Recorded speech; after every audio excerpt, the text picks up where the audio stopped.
Good morning, everyone. This is Wednesday, and it's a nice, rainy, disgusting day outside. I'll just be honest. I think there's probably nothing worse temperature-wise than 33 degrees and raining. I mean, it's pretty terrible. So, but anyways, a couple of things. One, I want to give you just some information about Sunday school material. If I'm honest, I apologize to you all. I've dropped the ball on doing a good job of getting the Sunday school material to you at a timely fashion. So we're gonna have a new system for how we're going to do things to make sure we cover all the bases. First of all, we will, each new unit, so for instance, we're about to send you all Unit 7. We will send you all the leader's guides for Unit 7 in one email for those of you who want them that way. We're not going to send the stuff for students because I don't think many of you use it, and that's okay. I mean, but it just gets cluttered, so we're not going to worry about sending you that. Then each week with the video that's posted, we're also going to post that same lesson for the week on the email with a video. So that way you don't have to go back each week to the very beginning. Each week on a Wednesday, we're trying to produce these videos on Wednesday. You can get the video and take it with you. So right there. And then another step we're going to do for anybody that wants a printed copy, we're going to have 8 to 10 printed copies of the next week's material each Sunday. So for this Sunday, we're teaching 6-3. This Sunday, we will have 7-1 printed at the front desk for you who wants to maybe pick it up. That way you have the material for that next week. You can get it each Sunday. So all that material will be there. We'll have it available for you each week to try to make things easier for you. If that is helpful, just let me know. If there's anything else you need, please just let me know. Don't hesitate to email me, call me, anything like that. Okay, we just want to help you all out, and we are so appreciative of all that y'all do. So real quick, I want to give you just some words on the Sunday school material for this week. It is definitely it's deeply theological. This is not a feel-good message, but this is also something that probably most of our students have never heard about, which is great because it is this lesson that shows us the need for Jesus. It's this lesson right here that shows us why Jesus came and did what he did. And what we were looking at is the picture of the atonement. What the atonement process looked for the Israelites, and what this means for why Jesus died the way that he did. And I think it's incredible lesson. Like I said, it is somewhat theological, but man, it is beautiful, and it is so good for us. So I just want to point out a couple of things to you for this first part. In the first part of the scriptures, it's really talking about the high priest. And this was significant because the high priest was Aaron.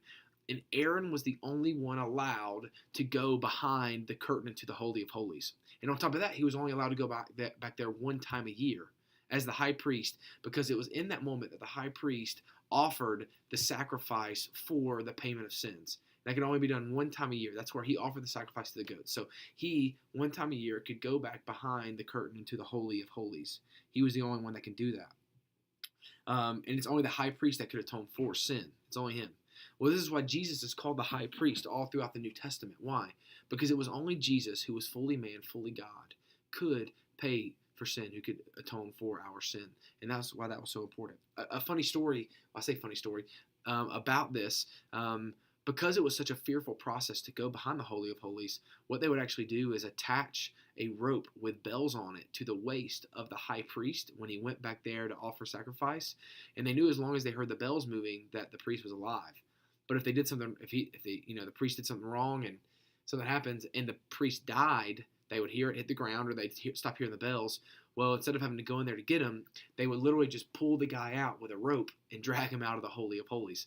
A little interesting anecdote if you want to bring that into your students. Because it was such a sacred place, this veil represented the distance between us and God. Our sin was like the veil that separated us from God. So because of that, it was a fearful thing to walk into the Holy of Holies. So first thing we learned about the high priest. The high priest was the only one to offer payment for sin, which shows us why Jesus was the high priest. He's the only one who could offer payment from sin.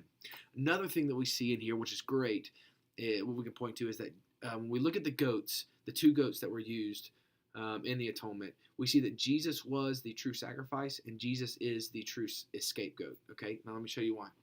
The first goat, the sacrifice, was a goat, a year old, a pure goat, as pure as it could be. And this goat was slaughtered because blood had to be spilled for the payment of sin. So this goat was slaughtered. Blood was put on the altar.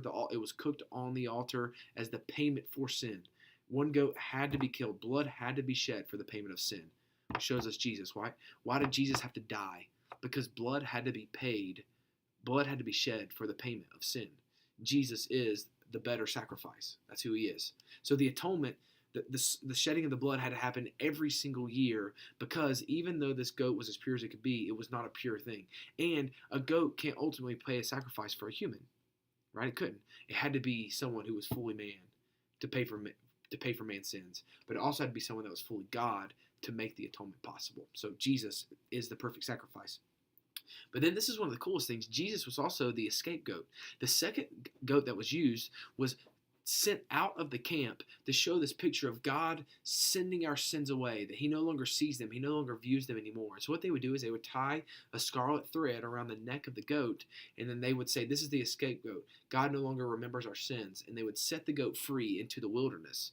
And then it would go off into the wilderness. It's this recognition of, he doesn't see our sins. Think about this. Like when we hear in Psalms that our sins are, I think it's Psalms, he sends our sins as far as the east is from the west, right? So that's as far as you can go. That's what God does with our sins. Well, there was an issue.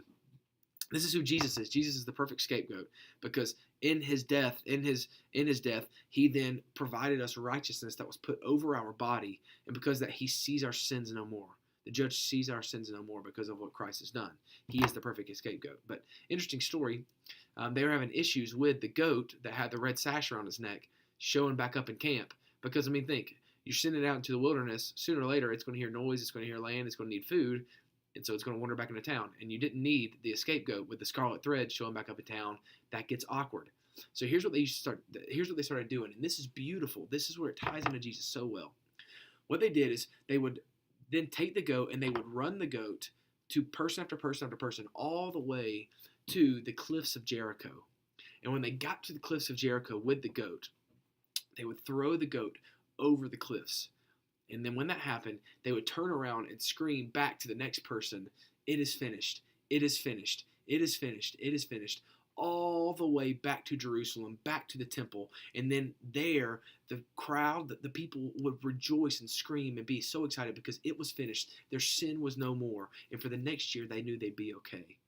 Well, what does Jesus say on the cross? What does he cry out right before he dies? He cries out, "It is finished." Jesus is our great sacrifice. Jesus is our scapegoat, because in that moment, he paid for sins in the fullness. No longer did we have to sacrifice every year. He made that sacrifice possible. That's why this lesson is so important. It's so beautiful. So please take some time, read through it, and I hope it's something that's beneficial for you as you teach your class. So if anybody has any questions or anything they need to ask me about, please don't hesitate to call me, text me, whatever you need. Thanks, guys. Bye.